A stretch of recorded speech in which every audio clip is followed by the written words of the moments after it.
അമ്മേ, അമ്മ കിടക്കുവാണോ? ഇല്ല, തലേ കുത്തിക്ക. അമ്മയ്ക്കിപ്പോ എങ്ങനെയുണ്ട്? കുറവുണ്ടോ? എന്ത് തലേ കുത്തി നിന്നിട്ടാ? നീ അവിടെ പൊരിക്കരുന്ന് എത്ര നേരം? ഞാൻ പുറത്തു പോയത്. ആരുടെ പുറത്ത്? കഴുതപ്പുറത്താ?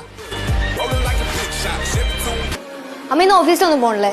ആ പോണ്ട്. ഇപ്പൊ ആംബുലൻസ് വരും, എല്ലാം പോവും. ആംബുലൻസാ? അപ്പൊ അമ്മ ഹോസ്പിറ്റലിൽ പോയിട്ടാണ് ഓഫീസിൽ പോണേ? 108 അമ്മ വിളിച്ചേ? ഇല്ല, 109. ഒരു തുണി നനച്ചോണ്ടോ? വലിയ തോർത്ത് നനച്ചാ മതിയോ? അല്ല, ബെഡ്ഷീറ്റ് നനച്ചോണ്ടോ?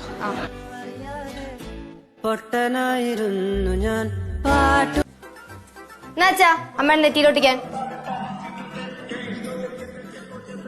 നെറ്റിയിൽ നനച്ചൊട്ടിക്കാൻ തുണിയാണ് ചോദിച്ചത്. അല്ല നിന്റെ അപ്പൂപ്പൻ പടവലം കുട്ടമ്പിളരെ കോണ അല്ല എടുത്തോണ്ട് വരാൻ പറഞ്ഞ.